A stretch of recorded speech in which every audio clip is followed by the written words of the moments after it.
Assalamualaikum warahmatullahi wabarakatuh. Sahabat-sahabat sekalian, jumpa lagi dengan channel Sukses dengan Logika Tuhan. Seperti biasa, saya akan berbagi logika dengan Anda agar Anda bisa hidup lebih hidup dengan berpikir sehat dengan petunjuk Al-Quran. Sahabat-sahabat sekalian, bolehkah kita menghina presiden? Pertanyaan ini mungkin pertanyaan yang sangat sophisticated ya, karena bisa jawabannya bermacam-macam.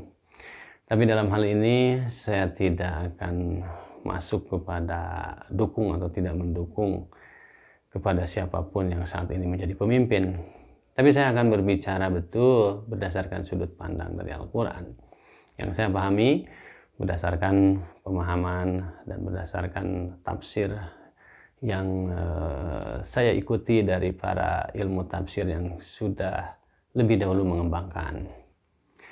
Sahabat-sahabat sekalian, jika kita berbicara seorang pemimpin, saya berpegang kepada surat An-Nisa yang menjelaskan di sana bahwa ar-rijalu qawwamuna 'alan nisa, bahwa laki-laki adalah seorang pemimpin. Kemudian dijelaskan ayat berikutnya bahwa seorang wanita harus taat kepada Allah Subhanahu wa taala dan menjaga hartanya ketika suaminya tidak ada. Dan kemudian Rasulullah SAW menjelaskan bahwa seorang istri itu harus taat kepada suaminya sebagai pemimpin di dalam rumah tangga. Sahabat-sahabat sekalian, kalau berbicara kontekstual, memang ayat ini berbicara kepemimpinan dalam keluarga. Tapi kalau kita berbicara secara universal, bahwa inilah sebetulnya ketetapan yang Allah tetapkan bagaimana hubungan seorang pemimpin dengan yang dipimpinnya. Istri itu ibarat rakyat dan suami itu ibaratnya presiden. Bahwa istri harus taat kepada pemimpin atau kepada suaminya, ibaratnya kita warga negara atau rakyat yang harus taat kepada presidennya.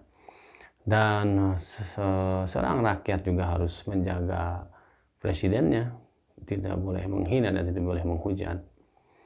Nabi Muhammad Rasulullah SAW mengajarkan kepada kita semua bahwa suatu saat ada pemimpin yang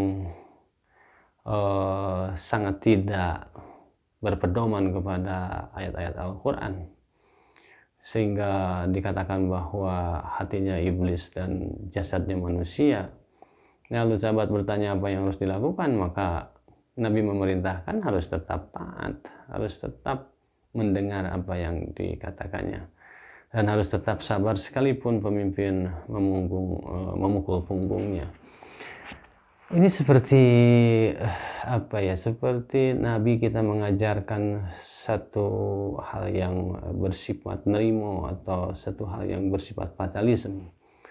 Tapi sesungguhnya di sini bukan itu Nabi Muhammad mengajarkan, tetapi sebagaimana Al-Quran bahwa ketaatan seseorang kepada pemimpin itu dianggap sebagai suatu bentuk ketaatan yang sudah ditetapkan oleh Allah Subhanahu wa taala, sahabat-sahabat sekalian. Jadi menghormati, menghargai pemimpin itu adalah bagian dari ajaran di dalam agama yang harus dijaga. Kenapa Nabi Muhammad mengajarkan ketika pemimpin zalim, lalu warga negaranya atau masyarakatnya dianjurkan supaya tetap taat dan sabar dan tetap mendengar? Nabi Muhammad Rasulullah SAW punya pertimbangan yang sumber dari Al-Quran, bahwa dalam sebuah negara, dalam sebuah kelompok, biarkan kesalahan itu ada di pemimpin. Jangan sampai kesalahan itu sampai menyebar kepada rakyatnya. Nah, jikalau kesalahan itu sudah menyebar kepada rakyatnya, ini ibaratnya sebuah pandemi, sebuah penyakit yang sudah menjadi pandemi dan sudah menjadi wabah, maka akan sulit mengobatinya. Bayangkan kalau kepemimpinan itu dimiliki oleh seseorang dan dipandang bahwa kepemimpinan itu menyalahi aturan yang sudah ditetapkan oleh Allah dan kita semua menentangnya, maka yang terjadi adalah kehancuran, bahwa kita akan terjadi konflik horizontal dan akan terjadi chaos atau kekacauan.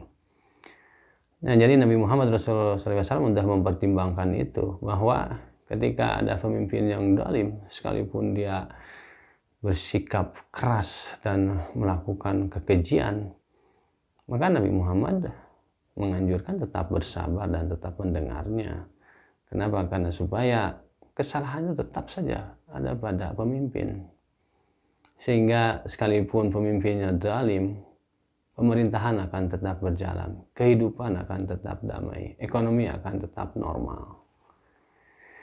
Jadi sahabat-sahabat sekalian, ini perlu dipahami oleh kita semua. Menurut saya bahwa menjadi warga negara yang baik itu adalah menjadi warga negara yang menjaga kehidupan damai dalam bernegara dengan cara menghormati pemimpin dan menghargai pemimpin.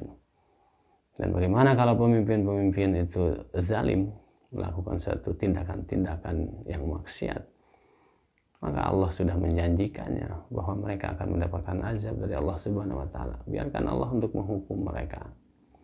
Nah, jadi sahabat-sahabat sekalian, mari kita sama-sama untuk berpedoman, berpatokan kepada ajaran agama kita, Al-Quran dan hadis, bahwa tidak ada masyarakat yang baik yang menghina, merendahkan pemimpinnya. Tidak ada masyarakat yang baik menghujat-hujat pemimpinnya. Bahkan Allah mengatakan, sekalipun pemimpin itu zalim, kita harus tetap mentaatinya. Begitu pentingnya menghargai dan menghormati kepemimpinan agar keburukan itu tidak terdistribusi sampai ke lapisan paling bawah. Jadi kita harus tetap baik, sekalipun kita hidup ini keputusannya salah sebagian ada di bagian daripada keputusan-keputusan para pemimpin. Tapi sesungguhnya rezeki yang menjamin kita itu adalah Allah Subhanahu wa taala. Siapapun pemimpinnya, rezeki kita itu ditentukan oleh diri kita sendiri. Dan jika kita berbuat baik, maka rezeki itu akan datang. Maka ketika kita berbuat buruk, menghujat-hujat, menghina-hina pemimpin, sesungguhnya kita sedang mengundang keburukan untuk diri kita sendiri. Dan ini hukum yang sudah ditetapkan oleh Allah Subhanahu wa taala. Jadi Nabi Muhammad mengajarkan, sekalipun pemimpin kita berperilaku buruk, kita harus tetap baik. Karena kebaikan itu tidak dikendalikan oleh siapapun, sekalipun pemimpin kita. Tapi kebaikan itu yang mengendalikan adalah diri kita sendiri. Dan inilah ajaran dari Allah Subhanahu wa taala. Maka setiap orang tidak boleh membebankan apapun kepada orang lain kecuali dia harus menanggung beban dirinya sendiri, dan yang lebih baik adalah meringankan beban orang lain. Untuk menjadi warga negara yang baik, marilah kita menjadi warga negara yang meringankan beban diri kita sendiri, atau jika ingin kita menjadi orang yang lebih baik, kita harus meringankan beban orang lain. Gitu sahabat-sahabat sekalian, jadi tidak boleh menghinakan seorang pemimpin. Jikalau kita seorang muslim, jikalau kita berpedoman kepada Al-Quran, jika kita berpedoman kepada Al-Hadis, dan Rasulullah sudah mengajarkan. Jadi Rasulullah sudah lebih tahu daripada kita bagaimana hidup bermasyarakat dan bernegara. Apalagi Allah pun lebih tahu dari kita, dan Allah mengatakan, wallahu ya'lamu wa antum la ta'lamun, bahwa Allah Maha mengetahui dan kamu itu tidak tahu. Maka silahkan saja kerjakan, dan nanti kalau tidak percaya, silahkan kamu lakukan apa yang Allah perintahkan, dan nanti kita evaluasi apa yang terjadi.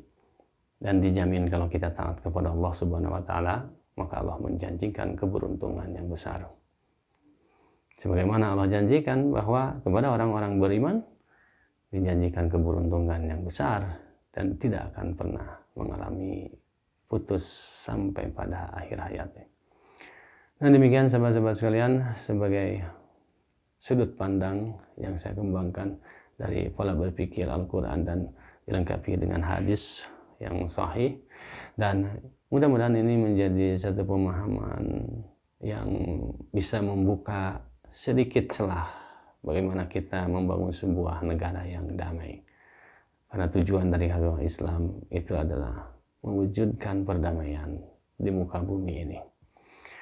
Maka Nabi Muhammad setelah perjanjian Hudaybiyah beberapa tahun kemudian, Nabi Muhammad berhasil menaklukkan Mekah. Dan Nabi Muhammad menyambut perjanjian Hudaybiyah sekalipun dirinya direndahkan oleh kaum Quraisy pada saat itu. Karena Nabi Muhammad memahami bahwa pada posisi damailah kita bisa mengembangkan kreativitas kita. Pada posisi damailah kita bisa bebas berekspresi bagaimana menggunakan kesempatan-kesempatan kita untuk beragama dengan baik. Kita bisa bebas beribadah dalam kondisi damai.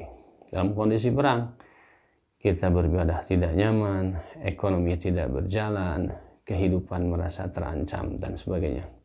Jadi sahabat-sahabat sekalian, damai itu adalah anugerah dari Allah Subhanahu wa Ta'ala. Dan anugerah terbesar yang diberikan Allah kepada kita, umat manusia ini, adalah rasa damai.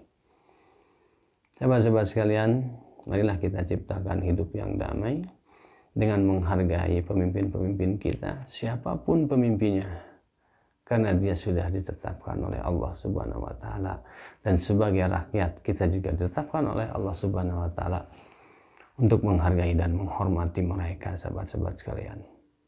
Dan ini bukan karena kepentingan pribadi, kelompok atau golongan, tapi mari kita kembalikan kepada Al-Quran dan hadis yang mengajarkan itu, dan jadikanlah itu pola pikir, dan jadikanlah itu menjadi ucapan dan tindakan kita. Perbedaan-perbedaan pendapat itu terjadi, tapi silahkan sahabat-sahabat sekalian pilih lebih tenang hidup dalam kedamaian atau lebih tenang hidup dalam ancaman dan kekerasan. Demikian, billahi taufiq wa hidayah. Wassalamualaikum warahmatullahi wabarakatuh.